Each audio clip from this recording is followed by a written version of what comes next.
Haleluya. Puji Tuhan. Kita bersyukur buat kebaikan Tuhan. Kita bisa berjumpa lagi.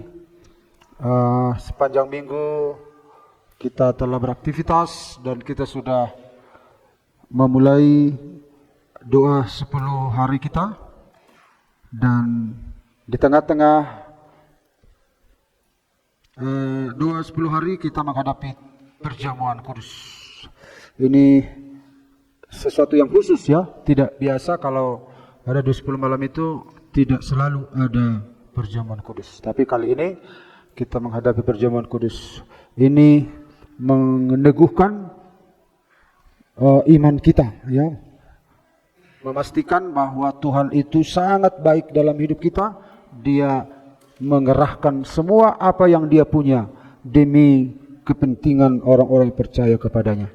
Mari kita lihat Yohanes 4 ayat 23 sampai 24. Yohanes 4 ayat 23 sampai 24. Mari kita lihat firman Tuhan ini. Ini sudah pernah kita dengarkan, namun kita dengarkan lagi. Kita baca bersama-sama. 2, 3, ya. Tetapi saatnya akan datang dan sudah tiba sekarang, bahwa penyembah-penyembah benar akan menyembah Bapa dalam roh dan kebenaran. Sebab Bapa menghendaki penyembah-penyembah demikian. Allah itu roh, dan barang siapa menyembah Dia harus menyembahnya dalam roh dan kebenaran. Haleluya. Ini adalah percakapan Yesus dengan seorang perempuan Samaria, di mana perempuan Samaria ini dikenal sebagai orang yang berdosa, orang yang mengalami banyak masalah. Jadi kalau selama ini kita, saudara-saudara, menganggap dia itu mutlak, benar-benar wanita yang rusak. Tetapi kalau kita pelajari lebih jauh, dia adalah wanita yang menderita, korban karena budaya. Salah satu karena budaya ya. Karena dia adalah seorang perempuan yang ditolak, akhirnya dia gonta-ganti pasangan ya. Jadi ada banyak faktor yang membuat wanita ini mengalami keadaan demikian ya. Tetapi intinya adalah bagaimanapun juga semua orang berdosa di luar Tuhan, karena semua orang telah berbuat dosa dan telah kehilangan kemuliaan Allah. Nah, di akhir percakapannya Yesus berkata kepada perempuan ini, karena perempuan ini mengklaim bahwa mereka itu punya tempat penyembahan khusus. Sementara tempat penyembahan ada di Yerusalem. Nah, singkatnya kita lihat saja ya. Tetapi Yesus mengatakan bahwa tempat menyembah itu bukan masalah tempat lagi. Tetapi dia berkata, tetapi saatnya akan datang dan sudah tiba sekarang bahwa penyembah-penyembah benar akan menyembah Bapa dalam roh dan kebenaran. Sebab Bapa menghendaki penyembah-penyembah demikian. Allah itu roh, dan barang siapa menyembah Dia harus menyembahnya dalam roh dan kebenaran. Nah, kita akan melihat beberapa hal dari tema ini, menyembah Allah dalam roh dan kebenaran. Ini adalah tema yang umum yang seringkali diangkat oleh gereja-gereja Pentakosta Karismatik. Tetapi apakah yang dimaksud dengan menyembah dalam roh dan kebenaran ini? Kita akan melihat bagian-bagiannya ya. Nah, yang pertama kita lihat, berhala bangsa-bangsa adalah perak dan emas buatan tangan manusia. Mempunyai mulut tetapi tidak dapat berkata-kata, mempunyai mata tetapi tidak dapat melihat, mempunyai telinga tetapi tidak dapat mendengar, juga nafas tidak ada dalam mulut mereka. Seperti itulah jadinya orang-orang yang membuatnya, semua orang yang percaya kepadanya. Nah, Bapak Ibu, kita lihat dalam teks ini, siapa yang kita sembah? kita akan seperti itu, ya. Kalau kita lihat di sini, seperti itulah jadinya orang-orang membuatnya, semua orang yang percaya kepadanya. Jadi kalau kita percaya kepada sesuatu, kita akan sama seperti itu, ya. Percaya di sini maksudnya adalah menyembahnya. Orang kan menyembah berhala. Nah, maka karakternya itu akan seperti itu, ya. Jadi kalau dia menyembah roh-roh dunia yang miskin, maka dia akan jadi miskin secara roh. Dia akan menjadi bodoh. Dia akan menjadi seperti yang disembah. Nah, kalau dia menyembah Allah yang benar, maka dia akan ditarik kepada Allah yang benar itu, ya. Karena kalau namanya menyembah berarti menjadi satu. Menjadi satu. Jadi kalau kita menjadi satu dengan orang, contohlah, kita seringkali bersama-sama dengan orang bodoh, kita jadi bodoh. Kalau kita seringkali bersama-sama dengan orang yang tidak punya tata krama, kita menjadi orang yang tidak punya tata krama. Kalau kita menyembah Allah yang kudus, maka kita menjadi kudus. Nah, akan seperti itulah orang yang menyembah sesuatu, akan seperti orang yang disembah, akan menjadi seperti objek yang disembah, ya. Nah, Yesus berkata bahwa penyembah-penyembah benar dikatakan di sini. Nah, mengapa penyembah yang benar? Perhatikan Bapak Ibu ya. Mengapa penyembah yang benar harus menyembah Allah dalam roh dan kebenaran? Mengapa penyembah yang benar harus menyembah Allah dalam roh dan kebenaran? Nah, kita lihat kata Yesus kepadanya, percayalah kepadaku hai perempuan, saatnya akan tiba bahwa kamu akan menyembah Bapa bukan di gunung ini dan bukan juga di Yerusalem. Kamu menyembah apa yang tidak kamu kenal, kami menyembah apa yang kami kenal. Sebab keselamatan datang dari bangsa Yahudi.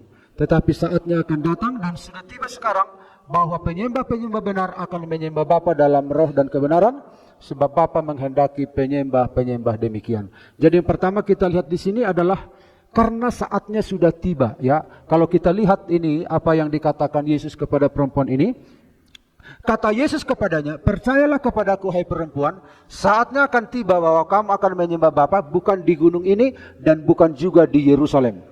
Kamu menyembah apa yang tidak kamu kenal, kami menyembah apa yang kami kenal. Sebab keselamatan datang dari bangsa Yahudi. Jadi orang Samaria ini membuat penyembahannya itu di gunung Gerizim, ya. Kenapa di sana? Karena mereka tidak ingin Yerusalem menjadi satu-satunya tempat penyembahan. Itu dilatar belakangi dari ini Bapak Ibu ya. Kalau kita lihat 1 Raja-Raja 12 ayat 25 sampai 33, kita baca dulu silahkan. Biar kita lihat dulu kenapa pada akhirnya orang tidak menyembah lagi di Yerusalem atau di Bait Allah. Silakan, ada yang sudah ketemu? Silakan dibaca.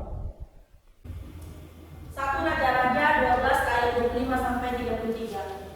Kemudian Yerobeam memperkuat Sikem di pegunungan Efraim. Lalu dia di sana. Dia keluar dari sana, lalu memperkuat Penuel. Maka berkatalah Yerobeam dalam hatinya, ini mungkin kerajaan itu kembali kepada keluarga Daud. Jika bangsa ini pergi mempersembahkan korban sembelihan di rumah Tuhan di Yerusalem, maka tentulah hati bangsa ini akan kembali kepada Tuhan mereka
Sudah selesai, Bu?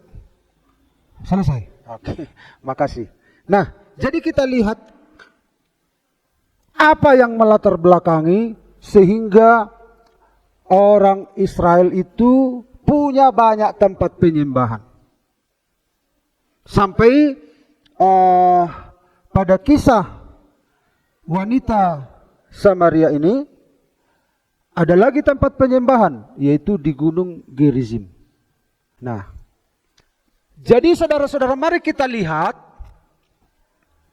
Ini adalah peta Israel. Kerajaan Israel itu terbelah dua, ya. Inilah Yerusalem, di sinilah Bait Allah. Terbelah dua, kerajaan Yudea dan kerajaan Samaria. Nah, kerajaan Israel. Ya, kerajaan Israel ini diperintah oleh Yerobeam, ini Rehabeam. Mulai saat itu, orang Israel Utara itu berpisah dengan Israel Selatan. Nah, Israel Utara itu disebut Israel, Israel Selatan disebut Yudea. Atau itu yang menamai Yahudi nantinya, ya. Nah, kerajaan utara dan selatan ini berperang, perang saudara. Nah, jadi ternyata perang saudara ini di mana-mana terjadi. Padahal mereka adalah umat Allah. Karena kerajaan utara ini tidak suka kepada kerajaan selatan, sementara Bait Allah ada di kerajaan selatan, di Yerusalem, maka raja utara ini tidak mau rakyat dari kerajaan utara ini menyeberang ke kerajaan selatan. Raja utara tidak mau rakyatnya menyeberang ke sini. Masa Bait Allah hanya diklaim adanya di Yerusalem, katanya. Masa menyembah Tuhan harus ke Yerusalem? Tetapi itu adalah karena disebabkan permusuhan perang saudara ini. Maka Raja Utara membuat rumah ibadah, membuat tempat penyembahan supaya rakyat utara ini enggak turun ke bawah. Maka di sini dibuatlah, di Betel dibuatlah tempat penyembahan, di utara di Dan dibuatlah juga tempat penyembahan. Yang penting jangan ke Yerusalem. Jadi mereka itu mendirikan ibadah, rumah ibadah karena apa? Sakit hati. Jadi banyak juga gereja kan mendirikan rumah ibadah karena apa? Nah, orang yang mendirikan rumah ibadah karena sakit hati itu rohnya salah, ya. Spiritualnya itu enggak sehat. Kecuali kalau pemekaran diberangkatkan Majaya Mahamu, lalu induknya ini mendoakan, menyokong gitu. Tapi kalau mendirikan sebuah gereja, tempat ibadah karena perkelahian, karena konflik, nggak usah bergereja. Bagaimanapun rohnya itu tidak sehat. Amin. Ini mereka bikin tempat penyembahan karena konflik. Nah, inilah cikal bakal terpisahnya penyembahan antara Israel Utara dan Selatan. Nah, sampai kepada zaman Yesus, ini tempat itu berpindah-pindah. Nah, apa kata Yesus kepada perempuan Samaria? Karena perempuan Samaria itu juga, saudara-saudara, berpikir bahwa tempatlah yang menentukan untuk menjumpai Allah harus ada di sebuah tempat. Tapi apa kata Yesus? Ternyata bukan masalah tempat sekarang. Ya, bukan masalah tempat. Bukan berarti kita nggak menghargai rumah Tuhan. Rumah Tuhan adalah buah-buah dari pertumbuhan rohani anak-anak Tuhan. Maka dibangunlah perkumpulan rumah ibadah. Itu adalah buah-buah kehidupan. Nah, itu dihargai oleh Tuhan. Apalagi kita di negara hukum kan butuh gereja. Nah. Tetapi saudara-saudara, tidak sekedar sebuah tempat yang Tuhan maksud di sini. Nanti kita lihat lebih jauh. Tapi yang kita ingin lihat dulu ini ya. Kamu menyembah apa yang tidak kamu kenal, sebab keselamatan datang dari bangsa Yahudi. Lalu kita lihat, tetapi saatnya akan datang dan sudah tiba sekarang. Jadi wanita Samaria ini merasa bahwa ada satu hal yang kurang dalam diri mereka itu. Mereka sadar bahwa bait Allah satu-satunya ada di Yerusalem. Jadi mereka itu sebenarnya merasa minder. Kami punya tempat ibadah di sini. Ya, seharusnya di Yerusalem karena itu adalah bait Allah. Tetapi Yesus mengatakan saatnya akan datang dan sudah tiba sekarang bahwa penyembah-penyembah benar akan menyembah Bapa dalam roh dan kebenaran. Sebab Bapa menghendaki penyembah-penyembah demikian. Bukan di Betel, bukan di Dan, bukan di Yerusalem. Artinya Yesus, saudara-saudara, mengajarkan sebuah penyembahan itu bukan masalah tempat lagi. Ya, penyembah-penyembah benar akan menyembah Bapa dalam roh dan kebenaran. Nah, mari kita lihat dulu, kita bandingkan ya. Nah,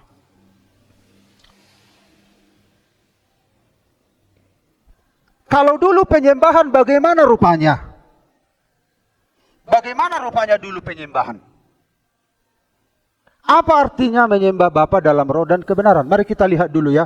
Jadi apa yang dibicarakan Yesus ini tidak lepas dari apa yang dialami oleh umat perjanjian, ya. Ini adalah garis waktu. Ini adalah Adam, ini adalah Musa, ini adalah Yesus, ini adalah kita.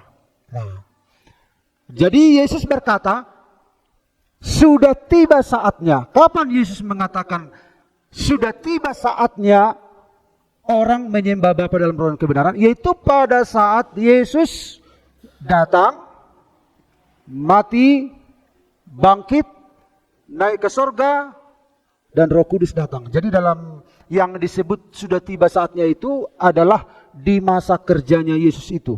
Ya. Bagaimana rupanya orang zaman dulu menyembah? Nah, ini Adam, ini Musa, ini Yesus, ini kita. Nah, di zaman dahulu, ini perjanjian lama, ini perjanjian baru. Di zaman Musa sampai kepada Yesus, ya kelihatan Bapak Ibu dari belakang ini, ya kurang jelas ya, kurang tebal saya buat. Orang itu menyembah Tuhan itu dengan tubuh, dengan ekspresi, dengan gaya tertentu. Tidak boleh salah gaya. Ini persembahan tubuh. Nah, persembahan orang menyembah Tuhan dengan tubuh ini bisa juga kita bandingkan dengan kita. Haleluya. Puji Tuhan. Haleluya. Ini ekspresi tubuh. Nah, itu ekspresi tubuh. Lalu melompat-lompat. Nah, kalau zaman dulu pun demikian, tapi tidak seperti kita karismatik melompat-lompat, goyang apa segala macam. Bersukacitalah, bertepuk tanganlah, angkat tangan. Nah. Tapi Tuhan bilang tidak sekedar gaya. Tidak sekedar gaya. Kalau salah gaya, kenapa kalian gak sukacita, kata pemimpin pujian. Karena pemimpin pujian melihat apa? Hanya gaya. Nah, memang ada kadang tantangan dari pemimpin puji-pujian ya. Secara umum kan ekspresi tubuh kita kan menunjukkan sukacita kita kan. Nah, itu nggak bisa disangkal. Jadi pemimpin pujian seringkali menantang demikian. Tetapi Kita nggak tahu dia bersukacita atau enggak. Tapi kalau memang kita bisa bersukacita, kenapa tidak, ya kan? Tapi artinya tidak terletak pada gerakan tubuh. Nah, mereka itu mempersembahkan ini harus dengan teratur. Nah, jadi orang-orang di zaman itu hanya berpusat pada yang terlihat ekspresi tubuh. Dan ekspresi tubuh itu apa namanya? Ada pedomannya. Ada pedomannya. Ada aturan mainnya. Nah, kemudian sebelum zaman Musa itu orang menyembah secara jiwani, ya. Ini zaman Taurat secara jiwani. Tapi rohnya mereka itu sudah nggak bisa terhubung dengan Allah. Karena apa? Ketika manusia jatuh dalam dosa, manusia itu nggak bisa terhubung dengan Allah. Rohnya itu adalah sarana untuk berkomunikasi telah putus. Tetapi sisa-sisanya masih ada, masih bisa menyembah, memuji, tapi nggak bisa lagi connect rohnya. Hanya apa namanya? Hanya ya apa itu? Misalnya ibadah dengan jiwa. Misalnya kalau Bapak Ibu ibadah dengan tubuh, sorak lah, haleluya. Bareng sini gereja ini nagirangan. Alai gereja nami nagale-galean gitu. Apalagi dilihat di YouTube. Nagirangan amat tebang. Oh, gemai mardoro. Songoni do memuji Tuhan, lalu dibuat di like. Songoni do memuji Tuhan. Jangan terikat pada ekspresi begitu. Bege mapardorom na nagogo. Nah, alai. Sigaret jalan terus. Makuling masarune di parangani. Wow. Boleh. Tetapi bukan itu tolak ukurnya. Bukan berarti kita nggak cocok nyanyi. BG mapardorom nanagogo kan nggak cocok juga. Ya, lagu sukacita diekspresikan dengan sukacita. Tetapi walaupun demikian kita tidak terpatok pada gaya. Nah, memang masih ada sisa-sisa. Nah, kalau tubuh kita sudah paham, tepuk tangan, angkat tangan, melompat. Kalau jiwa menangis, haleluya, puji Tuhan. Karena kita kan manusia punya emosi kan, nangis, tertawa. Tapi penyembah yang benar tidak terletak pada tangis. Karena ada juga, bukan berarti kita manusia kan boleh juga nangis ya. Nangis, saya pun kadang nangis. Tapi tidak terletak pada tangisan. Karena ada juga orang menangis tapi jogal baunya minta ampun. Air mata bukan menunjukkan sebuah pertobatan. Kita bisa tertipu. Tetapi apa yang Tuhan inginkan? Tuhan inginkan adalah menyembah dalam roh dan kebenaran, yaitu dari dalam. Kalaupun kita menangis tapi sumbernya dari dalam. Kalaupun kita melompat-lompat itu karena digerakkan dari dalam gitu. Makanya kalau digerakkan dari dalam seperti Raja Daud, dia melompat-lompat memuji Tuhan. Nah, jadi Tuhan mencari penyembah-penyembah yang benar itu. Sudah tiba saatnya orang-orang Kristen itu menyembah Bapa itu dalam roh. Dari dalam gitu. Tidak terpaku lagi pada fisik, tata cara yang terlihat, dan emosi, air mata, walaupun itu terjadi dalam ibadah, tapi tidak terletak pada itu. Tapi ada sentuhan firman di dalam hatinya. Walaupun dia diam, paling mungkin dia meneteskan air mata, tapi dia teguh. Dia berubah. Terima kasih Tuhan buat firman-Mu. Engkau mengubah hidupku. Sampai ke dalam hati. Nah, kalau ke dalam roh manusia itu sampai, dia berubah. Dia berubah. Kenapa banyak anak Tuhan gak berubah? Gak sampai. Nah, penyembah-penyembah benar itu sampai ke dalam batin, dalam hati. Dari sana Tuhan mengubah hidupnya.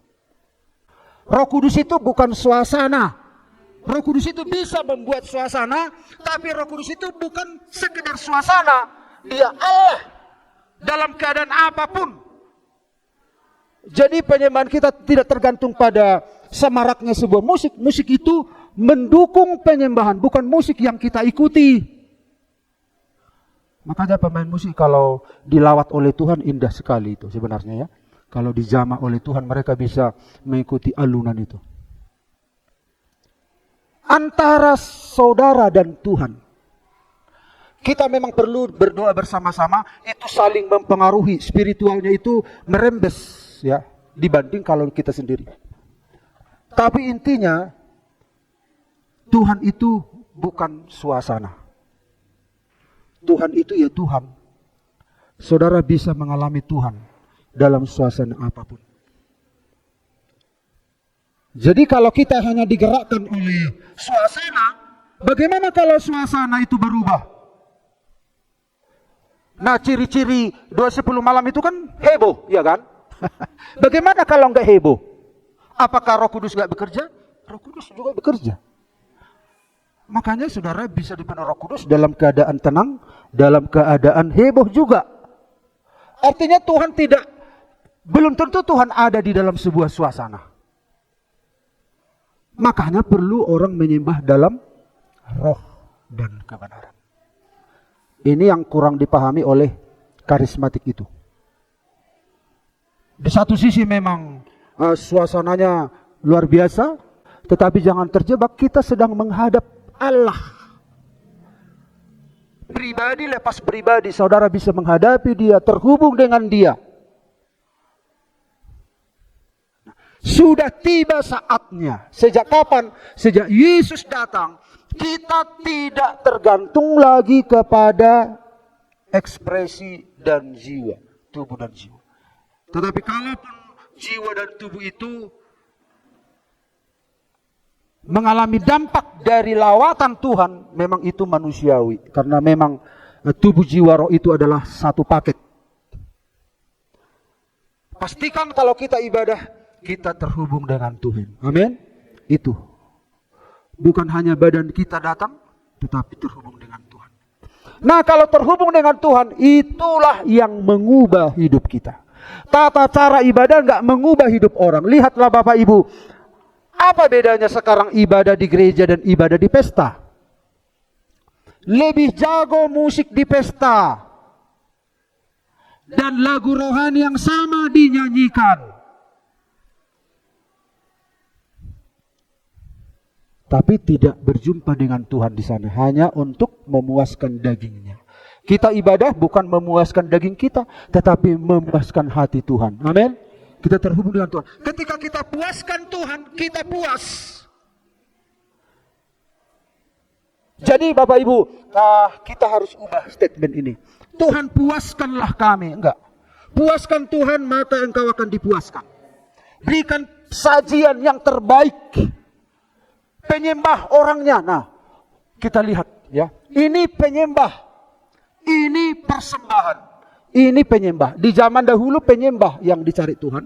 Tetapi ketika saat Musa sampai Yesus, persembahan. Kemudian setelah Yesus penyembah orangnya. Orangnya, persembahannya, orangnya. Beda. Yang diminta Tuhan, penyembah. Penyembahlah yang menentukan persembahannya. Bukan persembahan yang menentukan penyembah.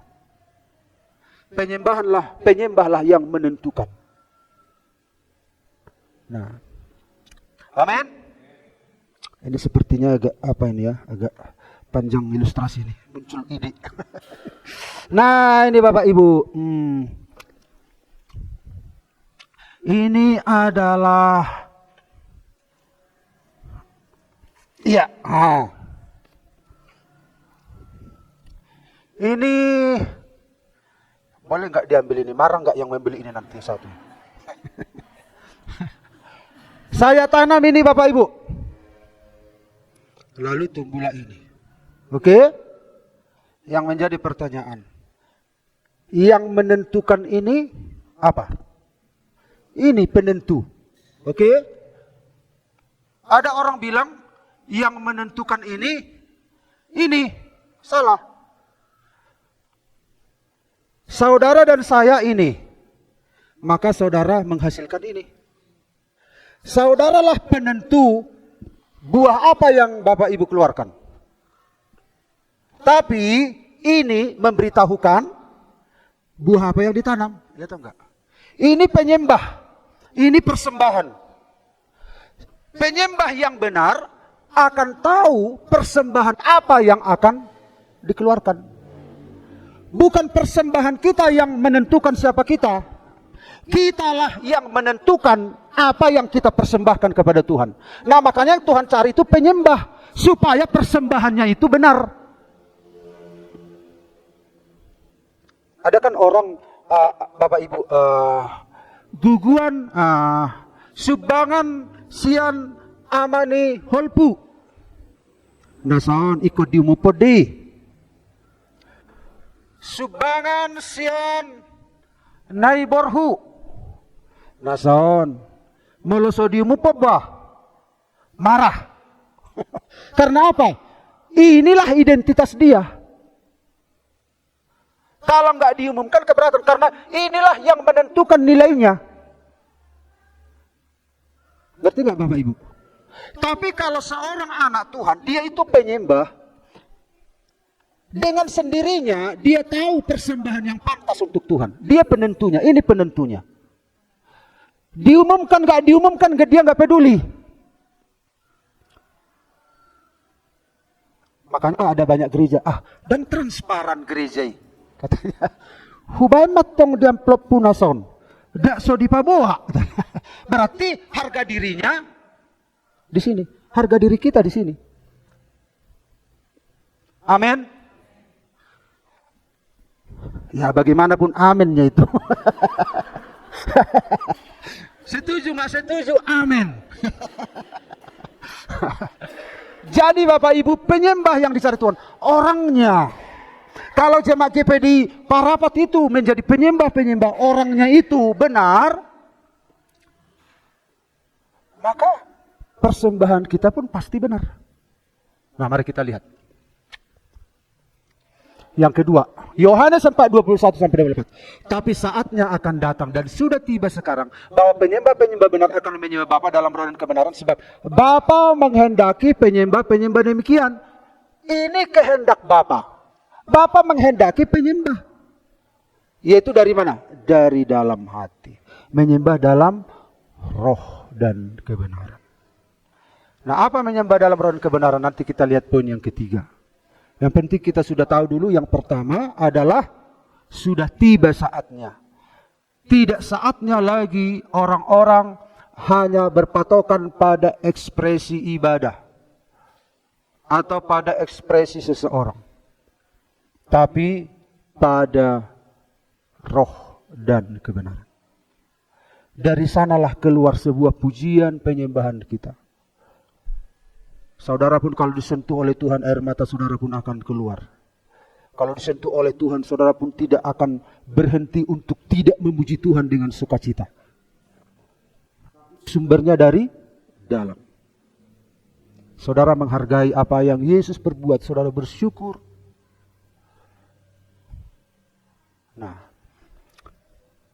Bapa menghendaki, ya. Mari kita lihat, ternyata kehendak Allah lah yang dilakukan Yesus dan harus dilakukan murid-murid. Lalu Yesus menjawab katanya kepada, biarlah hal itu terjadi karena demikianlah sepatutnya kita menggenapkan seluruh kehendak Allah. Dan Yohanes pun menurutinya. Supaya waktu yang sisa jangan kau pergunakan menurut keinginan manusia, tapi menurut kehendak Allah. Semua kehendak Allah, semua kehendak Allah. Bahkan penyembahan pun semua kehendak Allah. Bapa menghendaki. Bapa menghendaki kita menyembah Dia dalam roh dan kebenaran. Ya. Ini adalah Israel, ini non-Israel. Tuhan mau baik Israel, baik non-Israel menyembah Bapa dalam roh dan kebenaran. Bukan setiap orang yang berseru kepada Aku, Tuhan, Tuhan, akan masuk ke dalam kerajaan surga, melainkan dia yang melakukan kehendak Bapakku di surga. Apa kehendak Bapa? Salah satu adalah menyembah dalam roh dan kebenaran. Karena sudah tiba waktunya. Yang terakhir. Nah, belum yang terakhir ternyata. Ya. Penyembah versus persembahan. Penyembah itu penyaji, persembahan itu sajian. Ya. Bandingkan Bapak Ibu, Tuhan mencari penyembah. Penyembahlah yang menentukan persembahannya. Penyajilah yang menentukan sajian apa yang disajikan. Kita lihat ayatnya di sini Bapak Ibu. Siapa duluan yang diurus Tuhan? Orangnya kah atau persembahannya? Penyajikah atau sajiannya? Ini Bapak Ibu, orang seringkali tidak melihat kebenaran di sini. Habel juga mempersembahkan korban persembahan dari anak sulung kambing dombanya, yakni lemak-lemaknya. Maka Tuhan mengindahkan, perhatikan, Habel dan korban persembahannya. Siapa duluan? Urutan pertama apa duluan dibuat Tuhan? Habel dan persembahannya. Kemudian, tetapi perhatikan, Kain dan korban persembahannya tidak diindahkannya, lalu hati Kain menjadi sangat panas dan mukanya muram. Kita lihat urutan yang pertama yang Tuhan taruh adalah penyajilah dulu, baru sajiannya. Karena penyajinya yang menentukan sajian apa yang akan dilakukan.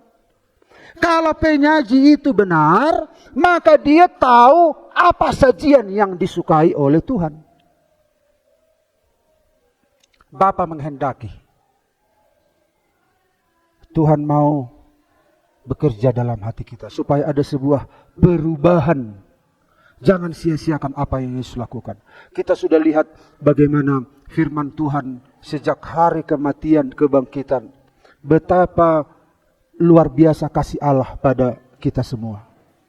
Tuhan mau kita mengerti kebenaran ini. Makanya ketika Yesus naik ke surga, yang dipesankan adalah supaya kamu mengerti kitab suci. Kita perlu mengerti kitab suci. Yang kedua, kita memberitakan pertobatan yang mendatangkan pengampunan. Karena ada pertobatan tidak mendatangkan pengampunan. Pertobatan apa? Pertobatan karena hanya mengubah perilaku. Pertobatan yang Tuhan mau adalah kembali kepada Tuhan. Metanoia, yaitu pikiran yang kembali kepada Tuhan. Maka perubahan hidupnya akan terjadi. Amin. Amin. Supaya ada semangat, coba kiri kanan dulu katakan. Kalau ini poin 1, 2, amin ini, bilang.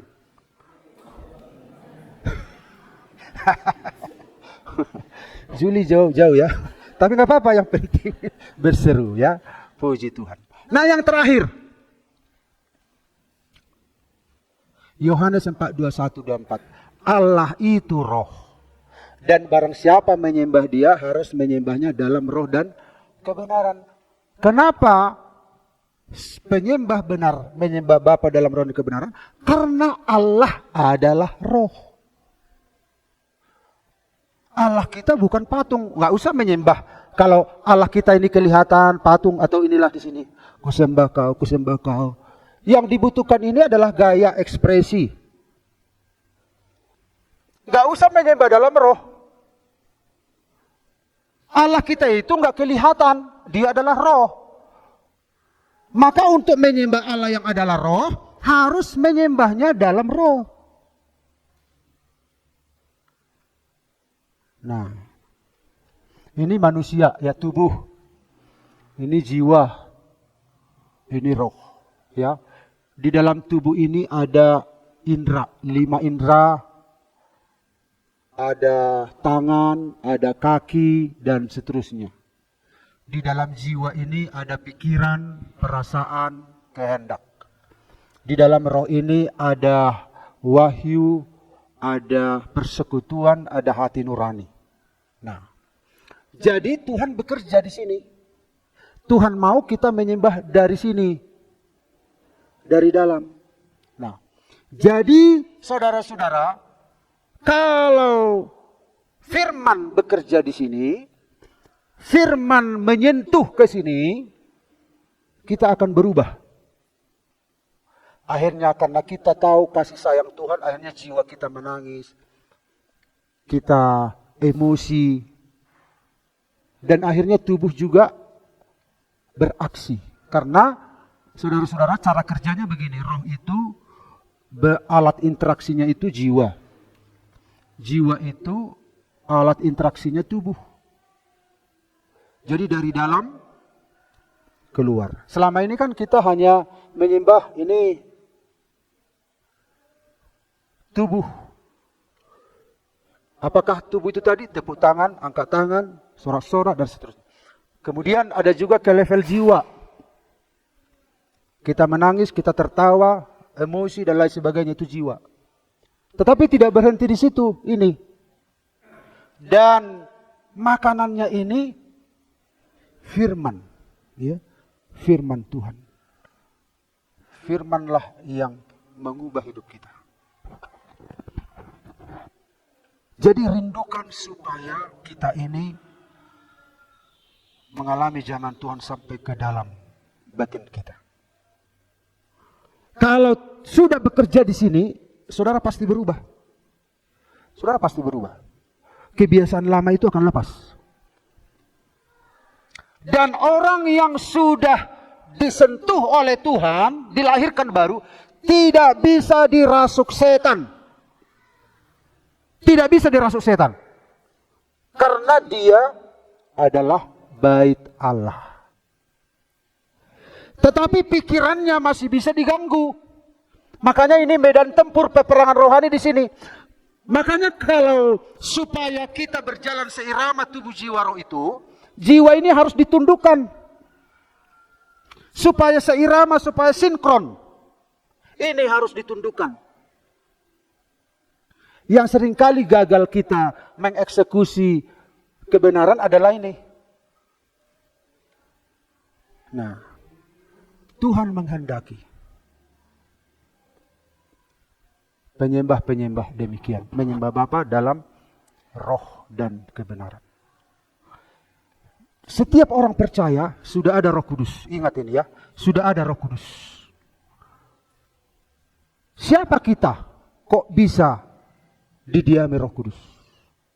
Sudah ada Roh Kudus dalam setiap hati orang percaya. Karena tidak seorang pun yang mengaku Yesus adalah Tuhan kalau bukan Roh Kudus. Inilah alasan kita minta dipenuhi. Maka dari dalam hatinya akan mengalir aliran air hidup dari dalam. Jadi ketika kita minta kuasa Roh Kudus, sebenarnya kita sedang mengalirkan dia sebenarnya dari dalam. Tidak datang dari luar lagi, karena dari dalam. Karena dia sudah di dalam.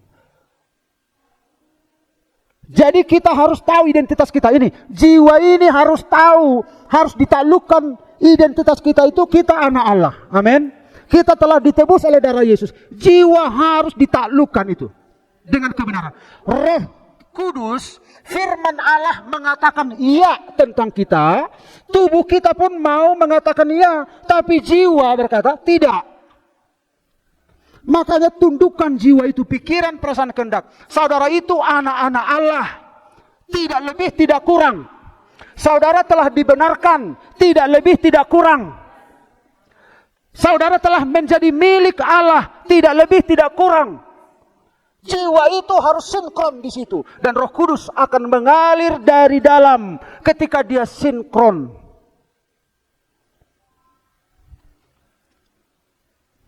Begitulah cara kerja. Jadi ketika saudara mengucap syukur kepada Allah buat anugerah yang dia berikan, pikiran, perasaan, kehendak itu yang harus ditundukkan. Ketika dia sinkron, maka tubuh itu pun melakukan hal yang sama. Ini peperangan rohaninya. Makanya Rasul Paulus berkata, kami menundukkan segala pikiran. Nah. Ingat, saudara itu adalah anak Allah. Apa lagi yang mau Tuhan katakan tentang saudara dan saya? Apa lagi? Status saudara telah dibenarkan. Status saudara adalah anak Allah. Status saudara pewaris kerajaan Allah. Pikiran itu harus ditundukkan. Iya pada apa yang Tuhan katakan tentang saudara. Amin. Katakan iya kepada apa yang Tuhan katakan tentang saudara. Tidak ada tuduhan, apalagi. Dan akhirnya mengalirlah, meluap ucapan syukur dari dalam hati kita buat anugerahnya. Dan akhirnya kita mengalami kelimpahan kasih karunia-Nya. Jadi Bapa, kita sedang menyembah Bapa. Tetapi kita menyembah Bapa dalam roh dan kebenaran. Jadi kebenaran itu seperti aturan main, ya, aturan main. Misalnya ada seorang pemain bola. Dia kuat sekali pemain bola, tapi ditendangi terus gitu. Karena kuatnya nggak terkendali. Maka harus ada aturan main. Bukan hanya sekedar kuat. Nggak boleh disepak temannya. Bola pun harus terarah. Dia harus menjaga keseimbangan. Itu maksudnya kebenaran. Ada aturan mainnya. Karena Allah itu roh. Dan berhubung Roh Kudus sudah bekerja dalam hidup kita, maka kebenaran itu aturan mainnya. Yesuslah aturan mainnya. Tiru Yesus itu bagaimana dia bisa berkenan kepada Bapa. Coba dulu jago karate dia, terus tiba-tiba tersambar petir. Tahu-tahu dia jadi Flash, lakon Flash itu. Dia bisa semua ditabrak. Gak ada aturan mainnya, ditabrak semua karena ada kekuatan melimpah. Nah, jadi kebenaran itu bagaikan aturan main, karena ini kan alam roh ini kan ada kuasa kegelapan, ada apa segala macam. Jadi kebenaran itu yang mengatur. Di satu sisi Roh Kudus bekerja, di sisi lain kebenaran itu yang mengatur. Sepandai-pandainya kita memang yang punya SIM belum tentu lebih pintar menyetir daripada yang tidak punya SIM. Ya atau ya? Ya atau ya? Kalau diajak untuk berlomba menyetir, kita sudah punya SIM tapi dia belum, tapi dia jago. Nah, SIM itu merupakan kebenaran. Walaupun orang ini punya keahlian tapi nggak punya aturan main. Ada polisi lalu lintas, dia harus ikut rambu-rambu, dia harus ikut ini. Itu seperti aturan mainnya. Nah, demikian juga kebenaran. Kita menyembah Bapa dalam roh dan kebenaran. Nah, jadi kesimpulannya ya, kita akan masuk dalam perjamuan kudus. Kesimpulannya adalah tanda yang sejati dari dipenuhkan Roh Kudus adalah adanya bukti lahiriah, bahasa lidah. Yang kedua, jangan lupa bukti moral, ada buah roh. Yang ketiga, bukti dinamika rohani, perubahan hidup semakin serupa dengan Kristus. Ketiga bukti inilah ketika Roh Kudus bekerja dalam hidup kita. Ada orang ada tanda lahiriah, tapi bukti moralnya nggak ada. Makanya harus ini ketiga bukti ini harus tahu Bapak Ibu, apalagi Pantekosta Karismatik ini kadangkala enggak apa. Makanya perlu kebenaran, ada rambu-rambu, ada apanya, aturan mainnya. Kalau enggak dia akan bukan Roh Kudus enggak salah, hanya orang itu enggak hidup dalam kebenaran. Makanya ketika kita dipenuhi Roh Kudus, selain ada tanda ini, ada bukti moral. Hidup benar. Dosa-dosa ditinggalkan, ini bukti moral. Kemudian ada bukti dinamika rohani, perubahan hidup semakin serupa dengan Kristus. Tujuan akhirnya ini, kita tidak hanya bermegah di dalam bahasa lidah kita, bermegah di dalam karunia-karunia kita. Ini Bapak Ibu lihat. Makanya kalau orang-orang karismatik itu pamernya bahasa roh, pamer. Ya. Gak tahu ini. Tapi saya percaya GP Parapat menyembah Bapa dalam roh dan kebenaran. Hidup seperti Kristus itulah yang Tuhan mau. Tuhan menghendaki. Sudah tiba saatnya Tuhan menghendakinya karena Allah adalah roh. Kita nggak lihat. Kita butuh Roh Kudus. Kita butuh kebenaran. Berhubung itu bukan alamnya kita butuh kebenaran. Amin. Tuhan berkati kita tetap maju dalam Tuhan. Haleluya. Tuhan mengasihi kita sekalian. Haleluya. Mari kita masuk dalam perjamuan kudus.